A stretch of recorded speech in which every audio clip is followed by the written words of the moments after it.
오늘 본문에 보면 세계 역사에서 굉장히 중요한 역할을 했던 한 인물이 등장합니다. 1절 말씀이 이렇게 시작하죠. 여호와께서 그의 기름 부음을 받은 고레스에게 이같이 말씀하시되, 고레스라는 인물이 나옵니다. 영어로는 사이러스 이렇게 발음하는데요. 이 사람은 우리가 잘 아는 페르시아 제국, 페르시아 제국을 세웠던 초대 황제입니다. 페르시아 제국의 초대 황제가 이 고레스, 사이러스라고 한 사람입니다. 이 사람의 그 업적을 남겨놓은 그런 중요한 작품들, 유물들도 있습니다. 사진을 한번 띄워주시면 제가 이 영국의 대형 박물관 홈페이지에서 따온 건데요. 제가 하이라이트 해놓은 부분이 강조한다고 했는데 거기가 지워져 버렸네요. 이런 이슈가 있네요. 여기 보면 이슈어라고 해서 사이러스라고 나옵니다. 사이러스. 고레스가 이것을 만들었고, 이 유물의 이름은 영어로는 사이러스 실린더라고 불리는데, 고레스 황제가 BC 539년에 바벨론 제국을 멸망시키고 페르시아 제국을 세웠을 때 그가 얼마나 위대한 인물이었는지를 이 흙으로 만든 토기, 도자기 같은 곳에 벽에다가 빽빽하게 적었습니다. 이게 영국의 대형 박물관에 전시되어 있는 유물입니다. 이전에 바벨론 제국은 소위 말해서 강경 정책을 세웠습니다. 나라들을 정복하면 그 나라의 사람들을 포로로 잡아와서 자기 나라로 끌고 와서 아주 힘든 일들을 시키면서 아주 강하게 그 백성들을 통치했습니다. 그런데 이 페르시아 제국을 세운 고레스 왕은 반대의 정책을 세웁니다. 유화 정책을 세웁니다. 포로로 잡혀있는 사람들 중에 당신들이 원하면 당신들의 나라로 돌아가도 좋습니다. 이러한 아주 관용적인 정책을 펼쳤던 사람이 페르시아를 세운 이 고레스 황제였습니다. 그래서 이 고레스 황제의 명령에 따라서 그동안 오랜 시간 동안에 이 바벨론 제국에 포로로 끌려왔던 이스라엘 백성들, 유대인들 중에서도 본인들이 원하는 사람들은 다시 예루살렘으로 돌아갈 수 있는 길이 열렸습니다. 굉장히 중요한 일을 했던 사람이 이 고레스 황제이죠. 여러분, 하나님께서 처음에 이스라엘 백성들에게 너희들이 바벨론 포로 생활을 해야 될 것이다 라고 예언하셨을 때 동시에 약속하신 말씀이 있습니다. 70년이 지나면 내가 다시 너희들을 예루살렘 땅으로 다시 돌아오게 하겠다. 보내시는 것도 하나님이 하시고 그들이 다시 예루살렘으로 돌아오게 하는 것도 하나님께서 이미 계획으로 말씀하시죠. 그리고 그 계획을 이루는 도구로 하나님께서 사용하신 사람이 우리가 오늘 1절에서 살펴보고 있는 이 고레스라고 한 사람입니다. 고레스 황제, 페르시아 제국을 세웠던 고레스 왕. 여러분, 그래서 참 신기한 말씀입니다. 1절 보면 하나님께서 이 고레스를 가리켜서 기름 부음을 받은 고레스 이렇게 얘기합니다. 기름 부음을 받은 고레스. 오늘 장로님께서도 기도하시면서 우리 기름 부음을 받으신 우리 여러 교역자들에 대해서 기도를 해주셨는데요. 기름 부음 받은 사람이 교역자만이 아니라 직분자만이 아니라 그리스도인만이 아니라 여러분, 이방인의 왕이었던 이 고레스에 대해서도 내가 기름 부었다라고 하나님 말씀하시는 거예요. 이 말은 고레스가 하나님을 잘 믿었다라는 말이 아니라 하나님께서 하나님의 목적을 위해서 사용하셨다, 세우셨다. 그것을 표현하기 위해서 이 기름 부었다라고 하는 말을 고레스라고 하는 사람에게도 붙이고 있습니다. 그런데 여러분, 이 고레스라고 하는 인물이 역사적으로 실존했던 인물이고, 그리고 참 바벨론에 끌려왔던 포로들을 본국으로 귀환시키는데 아주 큰 역할을 했던 사람이었다는 것이 단순히 성경에만 기록되어 있는 것이 아니라 성경 밖에 있는 일반 역사, 세계 역사의 자료에도 이러한 사실들이 입증되어 있습니다. 그러니까 이 고레스 왕의 역사성이 여러 가지 곳에서 증명되고 있는 것이죠. 그런데 여러분, 고레스 왕이 이렇게 역사적으로 실존했고 이런 일들을 했던 사람이다라는 사실이 확실해지면서 성경을 연구하는 사람들에게 고민이 생겼습니다. 성경을 읽는 사람들에게 새로운 고민거리가 생겼습니다. 왜냐하면 이 고레스 왕이 등장하고 활동했던 시기와 이 고레스 왕에 대해서 언급하고 있는 선지자 이사야가 살았던 시기가 동일한 시기가 아니기 때문입니다. 여러분 잠깐 기억하시면서 이 말씀을 들어보세요. 성경을 꼼꼼하게 읽으시는 성도님들 중에는 이사야 40장 이후에 나오는 여러 가지 내용들이 고개가 좀 갸웃거리면서 의아하게 여겨지는 그러한 내용들이 있으셨을 것입니다. 여러분, 이사야 선지자는 예루살렘이 멸망하기 훨씬 전에 활동했던 사람입니다. 바벨론의 포로들이 잡혀가기 훨씬 전에 활동했던 사람입니다. 예루살렘 멸망을 보지 않았습니다. 그랬다고 한다면 이 바벨론을 멸망시키는 페르시아 제국의 통치자인 고레스가 등장하는 것보다도 훨씬 전의 사람이죠. 시간을 계산해 보면 고레스 왕이 등장하기보다 거의 한 150년 전에 활동했던 사람이 이사야 선지자입니다. 그래서 많은 사람들이 이 두 사람의 관계, 이 역사적인 순서를 놓고 고민을 많이 했습니다. 어떻게 150년 전에 살았던 이사야가 150년 후에 등장할 이 고레스라고 하는 인물을, 그것도 정확하게 이름을 고레스라고 언급하면서 이 사건을 예고할 수 있을까? 여러분, 제가 설교 시간에 가능하면 복잡한 신학 논쟁은 다루지 않으려고 합니다만은 이 문제는 이사야를 이해하는데 또 하나님이 어떤 분이신지를 이해하는데 너무너무 중요한 부분이기 때문에 잠깐 좀 설명을 드리려고 합니다. 여러분, 많은 사람들이 성경을 읽고 연구하죠. 그런데 모든 사람들이 똑같은 관점으로 성경을 읽지는 않습니다. 모든 사람들이 똑같은 관점으로 성경을 연구하고 이해하지 않습니다. 소위 자유주의 신학자들이라고 불리는 그룹에서는 이 성경을 하나님의 말씀으로 보기보다는 종교적인 열심이 뛰어났던 인간들이 기록해 놓은 인간적인 문서이다라고 하는 것에 더 방점을 찍습니다. 그것을 더 중요하게 생각합니다. 그래서 이 사람들의 입장에서는 한 인간에 불과한 이사야가 아무리 그가 종교적인 열심이 뛰어났다고 하더라도 150년 뒤에 일어날 일을, 150년 뒤에 나타날 사람의 이름을 어떻게 정확하게 언급할 수 있겠느냐. 이것은 말이 안 된다라고 생각합니다. 그래서 오늘 본문처럼 이 고레스라고 하는 사람이 직접적으로 언급되는 내용들을 읽을 때 이것은 우리가 아는 이사야 선지자가 기록한 말씀이 아니다라고 선을 그어버립니다. 이사야 선지자가 기록하지 않았다 정도가 아니라 조금 더 정확하게 표현해 본다면 이사야는 이런 말씀을 기록할 수 없다라고 생각합니다. 그리고 이 사람들은 이렇게 대안을 제시합니다.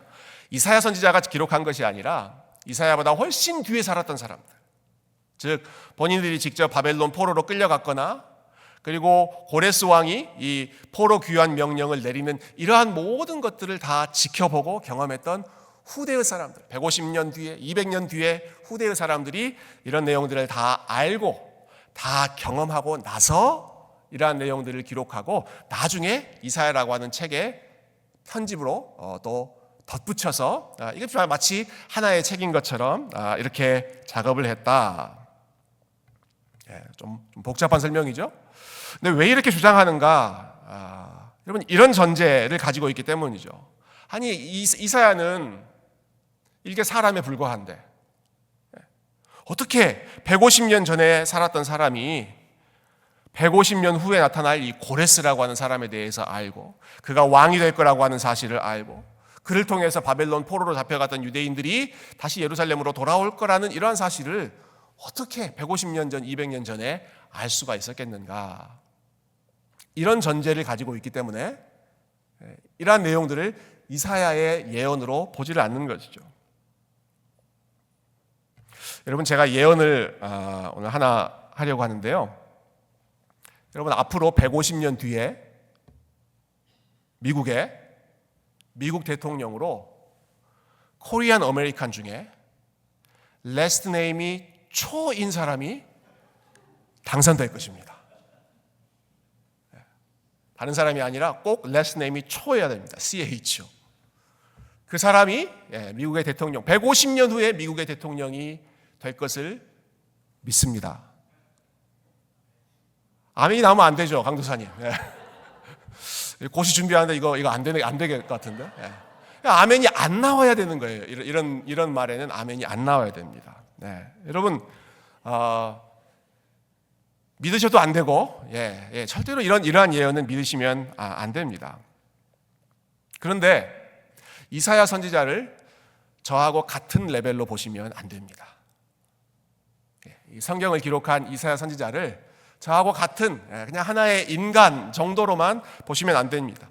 물론 하나의 인간이었지만 이사야 선지자가 성경을 기록할 때에는 그가 자기의 생각이나 자기의 예측을 말하는 것이 아니었습니다. 성령의 영감을 받아서, 성령의 감동을 받아서 그는 하나님께서 이사야 선지자를 통해서 하나님께서 앞으로 하고자 하시는 그 계획을 전달해 주시는 것입니다. 이사야의 예상이 아니에요. 이사야의 생각이 아니에요. 하나님께서 이사야를 통해서 앞으로 하나님이 하실 일들을 보여주시는 것이죠. 알려주시는 것입니다. 여러분, 하나님께서 지금 말씀하고 계시는데, 근데 하나님께서 이 고레스라고 하는 사람의 등장을 전혀 예상하지도 못하셨고, 고레스가 페르시아의 왕이 됐을 때 깜짝 놀라시면서 저런 사람이 왕이 됐어? 하나님께서 그렇게 what a surprise, 그렇게 아무것도 모르는 상황에서 이러한 일들을 갑작스럽게 일어난 것처럼 받아들이신다면 여러분, 그 하나님을 전지전능한 분이라고 우리가 부를 수 있겠습니까? 아니죠. 전지전능한 하나님이라고 우리가 부른다면 그분은 고레스가 이때 태어나든 아니면 그 후에 태어나든 언제 등장하든지 간에 이미 오래전부터 그 모든 사실을 계획하시고 준비하시고 미래를 다 알고 계시는 하나님이셨습니다. 그래서 이사야 선지자를 통해서 그게 150년 전이건 200년 전이건 2000년 전이건 간에 미리 말씀하시고, 그리고 하나님께서 예언하신 그대로 모든 일들이 진행되게 하시는 것이죠. 우리가 이사야 선지자의 글을 읽다 보면 하나님께서 그분 자신과 당시에 많은 백성들이 섬기던 돌이나 나무에 불과한 우상들, 이 둘 사이에 결정적인 차이가 있다는 것을 여러 차례 강조하는 것을 우리가 읽을 수 있습니다. 나는 우상들과 다르다, 이런 말씀을 계속하세요. 근데 그 결정적인 차이가 무엇이냐? 너희들이 섬기고 있는 돌과 나무에 불과한 저 우상들은 미래의 일을 알지 못한다. 무슨 일이 일어날지, 장차 일어날 일을 저들은 알지 못한다. 아무 말도 할 수 없다. 그러나 나는 다르다. 나는 장차 일어날 일을 알고 있고, 앞으로 일어날 일을 나처럼 말할 수 있는 신이 온 세상에 어디 있느냐? 하나님께서 계속 이 질문을 하시면서 나는 우상이 아니다. 나는 돌과 나무가 아니다. 나는 전지전능하고 살아있는 여호와다. 이 말씀을 하나님이 특별히 이사야 선지자를 통해서 계속해서 해주시거든요. 그러니까 어떤 사람들이 주장하는 것처럼 이사야 선지자가 미래의 일, 또 장차 일어날 고레스의 등장, 이런 것들을 알 수 없었다, 이렇게 주장하는 것은 하나님이 미래를 계획하시는 분이라는 것도 부인하는 것이고, 하나님이 미래를 알 수 있는 분이라고 하는 것도 부인하는 것이고, 하나님을 마치 하나님께서 조롱하셨던 나무와 돌에 불과한 그러한 우상들로 축소시키는 일입니다. 나는 저들과는 다르다라고 하나님께서 누누이 얘기하셨는데, 마치 하나님이 그러한 존재인 것처럼 미래도 모르고 미래도 예상치 못하는, 컨트롤하지 못하는 그런 분으로 축소시키는 거죠. 여러분, 오늘 말씀을 우리 다시 한번 읽어보십시다. 우리 1절과 2절, 우리 하나님께서 어떻게 말씀하시는지를 한번 확인해 보면 좋겠습니다. 1절과 2절 다시 읽어볼까요? 시작. 여호와께서 그의 기름 부음을 받은 고레스에게 이같이 말씀하시되, 내가 그의 오른손을 붙들고 그 앞에 열국을 항복하게 하며, 내가 왕들의 허리를 풀어 그 앞에 문들을 열고 성문들이 닫히지 못하게 하리라. 내가 너보다 앞서 가서 험한 곳을 평탄하게 하며 논문을 쳐서 부수며 쇠 빗장을 꺾고, 뒤에도 뭐 계속 이어지는 내용이 나옵니다만은 여기까지 읽었습니다. 한마디로 말하면 하나님이 이렇게 선포하시는 거예요. 고레스, 너는 나를 알지 못했지만 나는 너를 이미 알고 있었다. 고레스, 너는 나를 몰랐지만 나는 너를 이미 알고 있었다. 고레스, 너의 능력이 뛰어나서 바벨론 제국을 멸망시키고 네가 페르시아 왕이 되는 것이 아니라 내가 너의 앞에서 이 모든 일들을 준비해서 네 앞에서 다른 모든 나라들의 왕들을 다 굴복시키고 그 문을 활짝 열어놓고 다 항복해서 네 앞에 무릎 꿇게 했다. 계속해서 하나님이 내가라고 하는 대명사를 쓰시죠. 고레스 자신의 어떤 탁월함으로 이러한 일이 이루어지는 것이 아니라 하나님께서 뜻하신 바가 있으셔서, 하나님께서 계획하신 바가 있으셔서 이러한 일들을 준비하셨다는 것입니다. 하나님이 뜻하신 바, 하나님이 계획하신 바가 무엇이었습니까? 자기 백성 이스라엘 백성들, 긴 시간 동안에 바벨론에서 포로 생활하면서 고통받고 있는 그 백성들을 위로하고 회복하시려는 하나님의 계획 때문에, 그리고 이미 오래전에 하나님께서 내가 너희들을 다시 이 땅으로 돌아오게 하겠다라고 하셨던 그 하나님의 약속의 말씀을 이루시기 위해서, 그 약속을 성취하시도록 하기 위해서 하나의 도구로 이 페르시아 제국의 통치자인 고레스 왕을 들어서 사용하셨다라는 것입니다.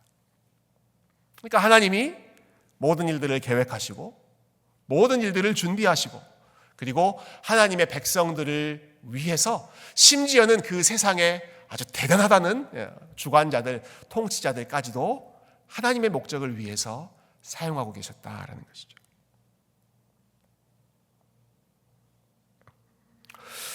어제 점심시간 때 우리 교회에서 후원하는 디딤돌 선교회 모임이 있었습니다. 우리 디딤돌 선교회는 우리 홈리스 우리 형제들을 섬기는 그런 사역 단체인데요. 이제 올해를 시작하면서 우리 디딤돌 선교회 이름이 참 재밌더라고요. 출정식이었습니다. 출정 예배. 새해를 시작하는 그 출정 예배를 같이 드렸는데 우리 장로님, 집사님 같이 가서 같이 예배 드리고 제가 말씀을 잠깐 나눴습니다. 함께 찬양을 하는데 우리가 잘 아는 살아계신 주 찬양을 불렀습니다. 그 찬양 잘 아시죠? 살아계신 주.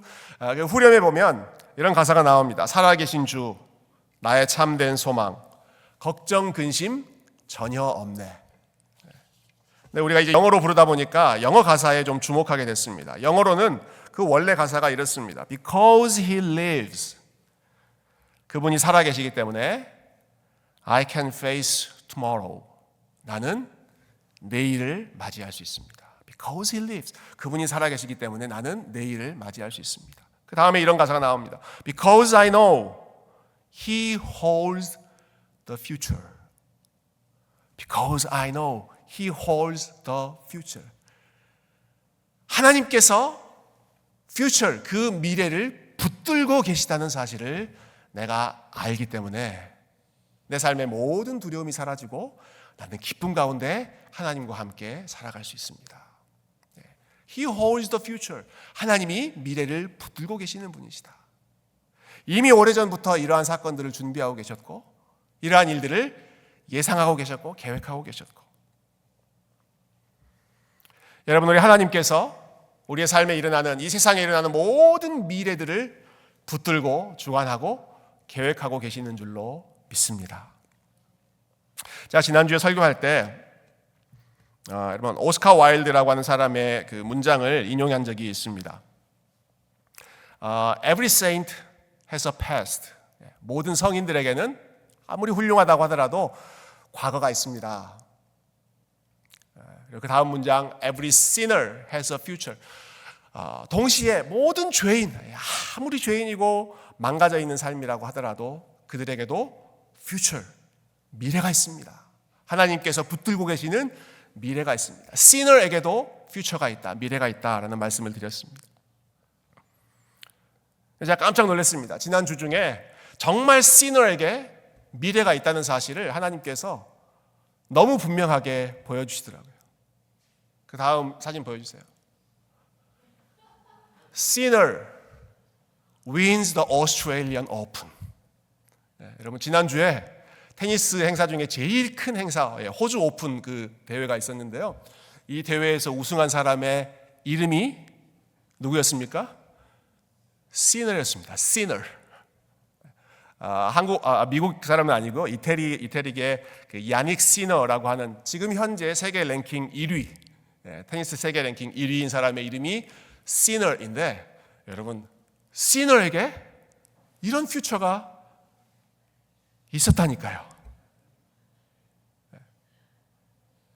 아주 우리가 재밌게 웃어 넘길 수 있는 그러한 상황이지만, 여러분 하나님 앞에 범죄하고 죄인으로 살고 있었던 이스라엘 백성들에게 긴 시간 동안에 바벨론에서 포로 생활하면서 미래에 대해서 꿈꿀 수 없었던 그러한 사람들에게 하나님은 그들의 미래를 위해서 준비하고 계셨고, 그 미래를 붙잡고 계셨고, 그리고 그 미래를 이루시기 위해서 페르시아 왕 고레스라고 하는 사람을 들어 세우셔서 하나님이 약속하신, 하나님께서 준비하신 그 미래를 완성하셨습니다.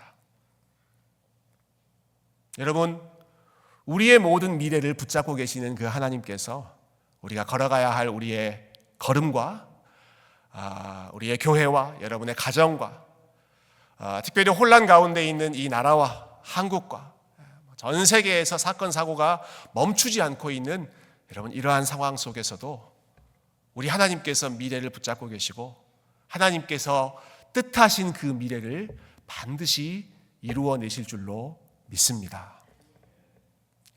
그것이 오늘 본문 이사야 선지자를 통해서 우리가 배우고 기억해야 할 내용입니다.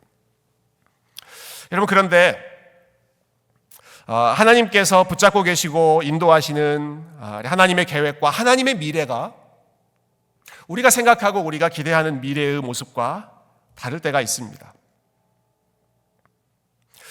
제가 오늘 말씀을 묵상하다가 문득 이런 생각이 들었습니다. 자, 하나님께서 모든 미래를 알고 계신다. 이사야 선지자가 그렇게 선포하죠.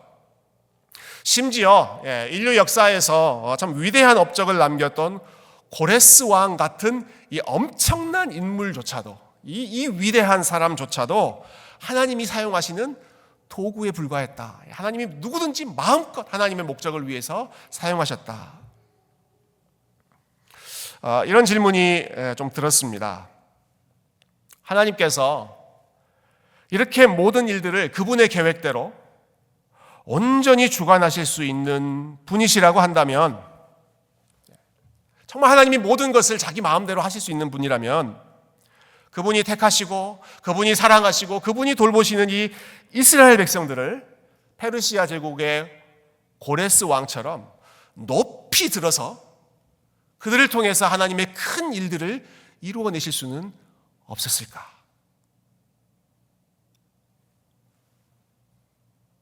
여러분, 바벨론 제국이 예루살렘을 멸망시켰습니다. 이스라엘 백성들을 포로로 잡아갔습니다.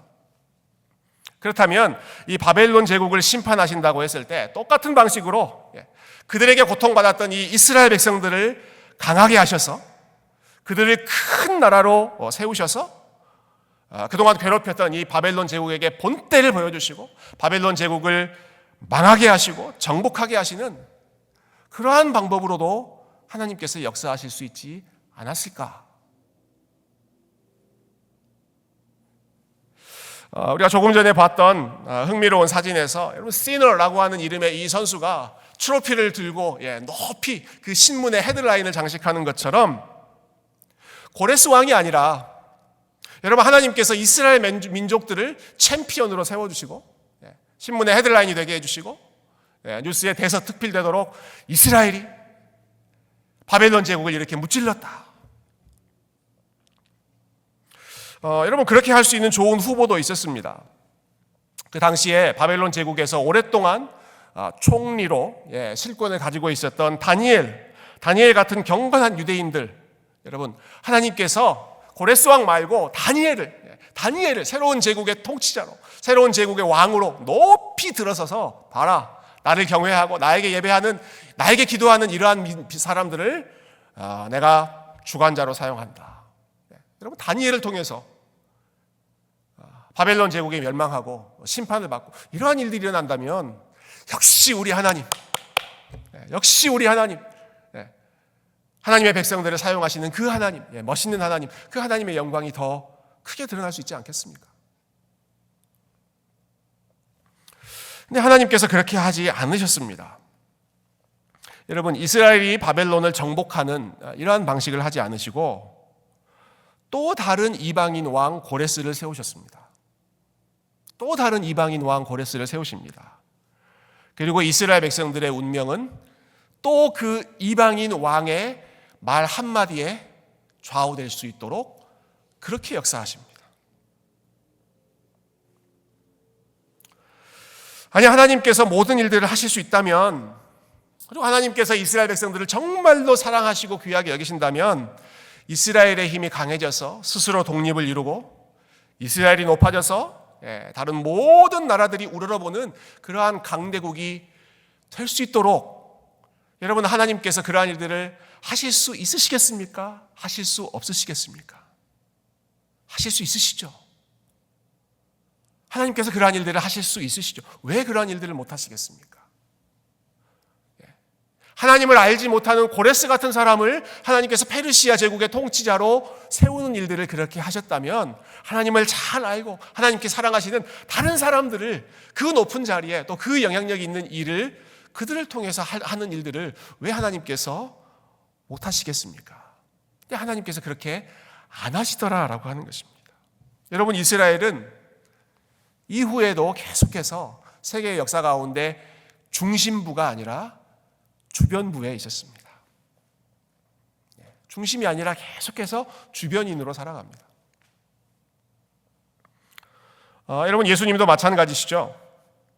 하늘과 땅의 모든 권세를 가지고 계신 예수님께서 여러분, 로마 황제를 정복하고 로마 제국을 그냥 한 방에 다 때려 부수면서 그분의 나라를 이 땅에 세우는 일 왜 못하셨겠습니까? 초대교회 역시 마찬가지였습니다. 여러분, 초대교회가 기도할 때마다 예배할 때마다 우리 하나님께서 모든 역사를 주관하시고 온 세상 열방을 통치하신다. 이것이 초대교회 성도들이 만났을 때마다 했던 고백이었습니다. 그런데 이 초대교회 성도들은 로마 제국의 핍박을 받고 있을 때 여러분, 그들이 이렇게 기도하지 않았습니다. 하나님, 우리가 이 로마 제국과 싸워서 정복할 수 있는, 저들을 다 때려 부술 수 있는 그러한 힘을 주십시오. 이렇게 기도하지 않습니다. 초대교회 성도들은 뭐라고 기도했습니까? 로마 제국의 위세 앞에서도 우리가 위축되지 않고 우리가 담대함을 잃지 않게 해주십시오. 그렇게 기도했습니다. 로마 황제가 다스리고 있는 이 세상 속에서도 그가 아니라 하나님께서 이 세상의 통치자이신 것을 우리가 잊지 않게 해주십시오. 우리가 그것을 끊임없이 고백하며 믿음으로 붙잡게 해주십시오. 이것이 초대교회 성도들의 고백이었습니다. 모든 역사를 주관하시는 하나님과 그리고 하나님의 자기 백성들을 향한 계획, 이 관계를 생각하면서 여러분, 하나님께서 그분의 백성들을 향한 하나님의 계획은, 또 저와 여러분처럼 하나님을 섬기는 이 교회를 향한 계획은 우리가 마치 페르시아의 왕 고레스나 로마 황제처럼 최고의 권력자가 되고 가장 강한 힘을 갖게 하는 것이 아니라는 사실을 알게 됐습니다. 하나님은 우리를 고레스처럼 사용하시는 것이 아니라, 우리를 어떤 로마 황제 누구누구처럼 그렇게 우리를 사용하시는 것이 아니라, 예수님을 그러한 방식으로 사용하지 않으셨습니다. 초대교회를 그러한 모습으로 하나님께서 사용하지 않으셨습니다. 이스라엘은 여전히 페르시아 제국의 통치를 받았고, 초대교회는 여전히 오랫동안 로마 제국의 통치를 받으며 살게 하셨습니다. 그러나 하나님께서 하나님의 백성들을 통해서 영광을 받으신 것은 바로 이런 모습입니다. 그들이 여전히 세상 권력자 아래에서 살면서도, 고레스 왕의 통치를 받고 로마 황제의 통치를 받으면서도 역사를 주관하시고 이끌어 가시는 분이 고레스가 아니라, 로마 황제가 아니라 우리가 믿는 하나님이시다.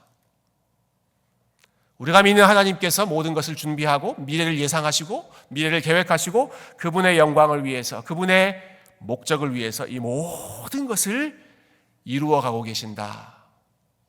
여러분, 이 사실을 그 답답한 현실 속에서 믿음으로 고백하고 하나님께 영광을 돌리는 것이 하나님께서 이스라엘을 통해서, 그리고 초대교회를 통해서, 그리고 저와 여러분을 통해서 지금 이 시대에도 영광을 받으시는 하나님의 지혜의 비밀인 줄로 믿습니다. 여러분, 이 점을 생각하면서 우리가 오늘 본문의 마지막 7절 말씀을 같이 읽고 말씀을 정리했으면 좋겠는데요. 자, 7절 말씀 우리 큰 소리로 우리 하나님 말씀 같이 읽으십시다. 시작. 나는 빛도 짓고 어둠도 창조하며 나는 평안도 짓고 환난도 창조하나니 나는 여호와라 이 모든 일들을 행하는 자니라 하였노라. 아멘. 나는 여호와라 이 모든 일들을 주관하고 행하는 자이다. 하나님께 주관하시는 그 모든 일들 가운데 여러분 어떤 일들이 있습니까? 나는 빛도 짓고 어둠도 창조한다. 나는 평안도 짓고 환난도 창조한다. 밝은 빛과 우리가 항상 즐겁게 누릴 수 있는 평안만 하나님께서 창조하시고 다스리시는 것이 아니라 하나님께서는 내가 어둠도 주관하고 내가 환난 가운데에도 다스리고 있다 말씀하십니다. 여러분, 하나님은 바벨론 왕 느부갓네살도 만드시고 페르시아 왕 고레스도 만드시고 이 땅에 큰 업적을 남겼던 기라성 같은 수많은 인물들, 그 모든 사람들을 하나님께서 만드시고 지으시고 사용하시고 그들을 통해서 하나님의 뜻을 이루어 가셨습니다. 그러나 하나님의 주된 관심은 여러분 제가 방금 전에 언급했던 그러한 사람들에게 있지 않습니다. 하나님의 주된 관심은 페르시아 왕을 세우고 그 광활한 영토를 통치했던 고레스 왕에게 하나님의 주된 관심이 있지 않습니다. 하나님의 주된 관심은 이스라엘 백성들에게 있습니다. 하나님의 궁극적인 목표는 로마 황제들이 이루어가는 것이 아닙니다. 그들의 통치 아래에서 하루하루 숨어서 예배드리고 하나님 앞에 기도하고 하나님의 뜻, 하나님의 나라가 이루어지기를 아멘 주 예수여 어서 오시옵소서 마라나타를 고백하면서 그때를 기다리고 인내하는 믿음의 백성들을 통해서 하나님은 그분의 계획을 이루어 가셨습니다. 오늘 우리가 이 말씀을 통해서 또 고레스를 생각하면서 또 하나님께서 모든 것을 통치하고 다스린다는 사실을 우리가 기억할 때 여러분 우리가 이 사실을 우리의 마음에 새겼으면 좋겠습니다. 여러분 우리 하나님께서는 예배하는 자들을 통해 영광을 받으시는 줄로 믿습니다. 예배하는 자들을 통해서 하나님을 찬양하는 자들을 통해서 영광을 받으십니다. 고레스 왕을 통해서 그의 그 통치하는 그 찬란한 삶을 통해서 영광받지 않으십니다. 그 다스림 속에서도 묵묵히 하나님을 바라고 이 모든 일들을 이루어 가시는 분이 우리가 사랑하는 우리의 하나님이시다라는 사실을 잊지 않고 찬양하며 고백하는 여러분 이스라엘 백성들이 또 광야의 생활을 시작합니다. 바벨론 떠나서 자기 나라 예루살렘으로 돌아가는 아주 긴 광야의 여정을 이 고레스 왕의 칙령을 받은 후에 그들이 또 걸어가야 했습니다. 그 광야 길을 걸어감에도 불구하고 우리 하나님이 우리와 함께 하신다. 하나님이 그분의 뜻을 이루어 가신다. 하나님께서 그분의 약속을 성취하신다. 하나님께서 우리를 위해서 하나님께서 기뻐하시는 미래를 준비하고 계신다.